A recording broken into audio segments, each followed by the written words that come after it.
Ang mga matang umiibig, Chapter 10.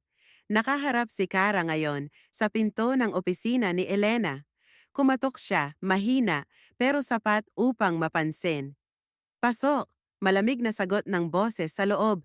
Pagbukas ng pinto, bumungad sa kanya si Elena. Seryoso ang mukha, nakapamewang at tila walang bakas ng emosyon. "Anong kailangan mo, Miss David?" Tanong nito, pormal na pormal. Isang paalala na may pader pa rin sa pagitan nila. Pero ngayon, handa na si Kara. Handa na siyang gibain ng pader na siya mismo ang nagtayo noon. Pagharap sa katotohanan, hindi ako nandito bilang empleyado mo. Panimula ni Kara, pinipilit panatilihing matatag ang boses.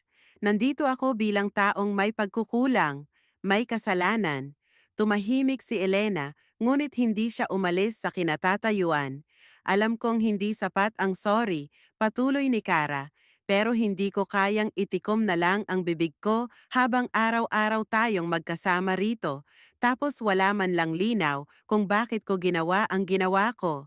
Hindi umiimik si Elena, ngunit mahigpit ang hawak sa hawakan ng mesa.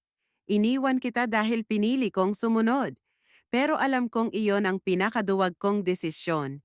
Hindi ako tumayo para sa'yo. Hindi ko nilaban ang pag-ibig natin. Tama ka, duwag ako. Emosyon sa likod ng katahimikan. Alam mo ba kung gaano ako nasaktan? Sa wakas, boses ni Elena ay basag at puno ng kirot. Hindi lang dahil iniwan mo ako, kundi dahil hindi mo ako piniling ipaglaban. Parang wala akong halaga. Hindi totoo yan, sagot ni Kara.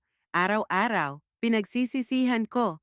Araw-araw, iniisip ko kung paano kita tatawagan, kung paano ako babalik. Pero naging huli na ang lahat. Nawala ka. At ngayon, heto tayo. Magkaibang mundo pero iisang opisina. Masakit. Elena ay napaupo, tila nawalan ng lakas. Ang tanong ng pag-asa. Tatanungin kita ngayon, Kara. Mahina, ngunit matalim ang tanong ni Elena. Kung uulitin natin, ipaglalaban mo na ba ako? Hindi agad nakasagot si Kara. Nanginginig ang kamay niya, pero diretso ang tingin.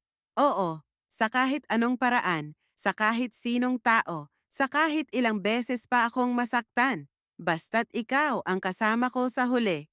Ngunit, may selos pa rin bago pa man tuluyang bumigay ang damdamin ni Elena, bumukas ang pinto.